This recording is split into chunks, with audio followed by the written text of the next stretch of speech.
बिस्मिल्लाहिर्रहमानिर्रहीम। अस्सलाम वालेकुम। Welcome back to my channel. उम्मीद करता हूँ आप सब खैर आफियत से होंगे। तो आज की इस वीडियो में मैं आपको दालियाँ यूनिवर्सिटी ऑफ टेक्नोलॉजी जिसमें सितंबर इनटेक 2025 के लिए एडमिशन ओपन हो चुके हैं और जिसमें मास्टर्स और पीएचडी के स्टूडेंट अप्लाई कर सकते हैं। इसके अलावा इस यूनिवर्सिटी में कौन कौन से स्कॉलरशिप्स की टाइप्स अवेलेबल हैं, आप कौन कौन से प्रोग्राम्स में अप्लाई कर सकते हैं और कौन से डॉक्यूमेंट्स रिक्वायर्ड हैं, क्या क्वालिफिकेशन रिक्वायर्ड हैं और इस यूनिवर्सिटी में अप्लाई करने की डेडलाइन क्या है, ये सारी चीज़ें मैं इस वीडियो में वन बाय वन डिस्क्राइब करूँगा। तो चलिए शुरू करते हैं। सबसे पहले अगर मास्टर और पीएचडी के लिए एडमिशन क्वालिफिकेशंस को देखें तो इनमें सबसे पहले है कि स्टूडेंट जो है वो नॉन चाइनीज़ होना चाहिए। उसके बाद दूसरे नंबर पे है मास्टर स्टूडेंट की एज जो है वो 35 ईयर्स से बिलो होनी चाहिए, जबकि पीएचडी स्टूडेंट की एज जो है 40 ईयर से बिलो होनी चाहिए। उसके बाद अगर आपने मास्टर्स के लिए अप्लाई करना है तो आपके पास बैचलर डिग्री, डिप्लोमा और ट्रांसक्रिप्ट होनी चाहिए, और अगर आपने पीएचडी के लिए अप्लाई करना है तो आपके पास मास्टर्स की डिग्री, डिप्लोमा और ट्रांसक्रिप्ट होनी चाहिए। और उसके बाद चौथे नंबर पे है अगर आप इंग्लिश स्टार्ट प्रोग्राम में मास्टर्स या पीएचडी दोनों के लिए अप्लाई कर रहे हैं तो आपके पास इंग्लिश प्रोफिशिएंसी सर्टिफिकेट या आईएलटीएस या टोफल होना चाहिए।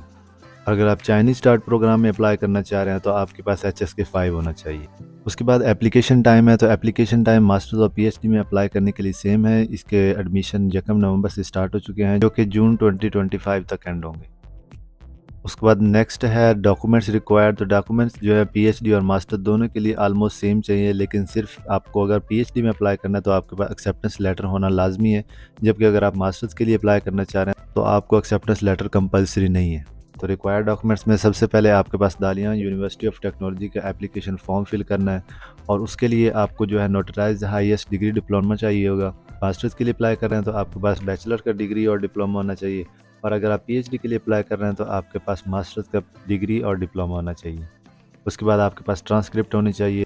देन उसके बाद स्टडी प्लान है जो कि तकरीबन 1000 वर्ड्स का होना चाहिए, और उसके बाद 2 रिकमेंडेशन लेटर हैं। ये आपको इंग्लिश लैंग्वेज में आपको अपनी प्रीवियस यूनिवर्सिटी से किसी भी प्रोफेसर या एसोसिएट प्रोफेसर से बनवाने होंगे। Then foreign physical examination form है। ये फॉर्म का टेम्पलेट मैं डिस्क्रिप्शन में दे दूंगा, आप वहाँ से डाउनलोड भी कर सकते हैं। तो इसमें सिंपली आपको करना यह है कि आप किसी भी अपने मुतल्लिका DHQ या किसी भी सरकारी डॉक्टर के पास जाकर और जितने भी टेस्ट रिक्वायर्ड उस पे ऊपर लिखे हुए हैं या तो आप उसको खुद फिल कर लें या फिर वो टेस्ट करवा के उनकी इन्फॉर्मेशन उस फॉर्म पे फिल करके उसके बाद मुतल्लिका डॉक्टर से उसकी सिग्नेचर या साइन करवा सकते हैं। उसके बाद ब्लड टेस्ट रिपोर्ट है, तो ये ब्लड टेस्ट लिखे हुए हैं HIV या HCV, तो ये आपको टेस्ट करवा के उसकी इन्फॉर्मेशन भी साथ अटैच करनी है।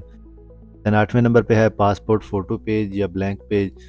तो इसमें पासपोर्ट का सबसे जो पहला पेज है जिसके ऊपर आपकी पिक्चर और आपकी डेट ऑफ बर्थ या आपका नाम लिखा हुआ है, एक पेज वो होगा, और उसके बाद एक ब्लैंक पेज लगा देना है साथ। तो ये एक PDF में बना के एक ही फाइल में अपलोड करना है।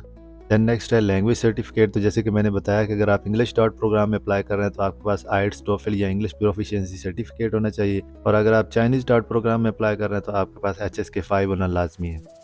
लेकिन अगर आपके कंट्री में सेकंड ऑफिशियल लैंग्वेज या फर्स्ट ऑफिशियल लैंग्वेज, जिस तरह पाकिस्तान में सेकंड ऑफिशियल लैंग्वेज, तो आप सिंपली अपनी प्रीवियस यूनिवर्सिटी से इंग्लिश प्रोफिशिएंसी सर्टिफिकेट बनवा कर भी अप्लाई कर सकते हैं। उसके बाद 10वें नंबर पे नॉन क्रिमिनल सर्टिफिकेट है, तो ये आप अपने मुतल्लिका पुलिस स्टेशन से बनवा सकते हैं।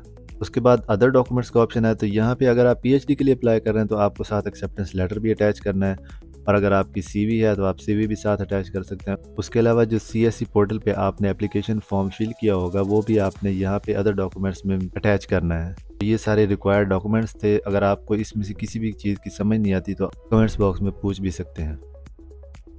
उसके बाद बात करते हैं कि इस यूनिवर्सिटी में कितनी टाइप्स के स्कॉलरशिप अवेलेबल हैं। तो इसमें सबसे पहले CSE स्कॉलरशिप है, जिसमें all over the world international students masters और पीएचडी के लिए अप्लाई कर सकते हैं, जिसमें मास्टर स्टूडेंट्स के लिए 3000 RMB स्टाइपेंड होता है, जबकि पीएचडी स्टूडेंट्स के लिए 3500 RMB तक स्टाइपेंड होता है। उसके बाद CIS स्कॉलरशिप है, तो ये उन इंटरनेशनल स्टूडेंट्स के लिए होता है जो सिर्फ चाइनीज़ लैंग्वेज सीखने के लिए अप्लाई करते हैं। उसके बाद लियोनिंग स्कॉलरशिप काउंसिल है, तो लियोनिंग गवर्नमेंट स्कॉलरशिप में सिर्फ पीएचडी के स्टूडेंट्स अप्लाई कर सकते हैं, और उनके लिए जो स्टाइपेंड है वो CSE की तरह 3500 RMB पर पर्सन ही है।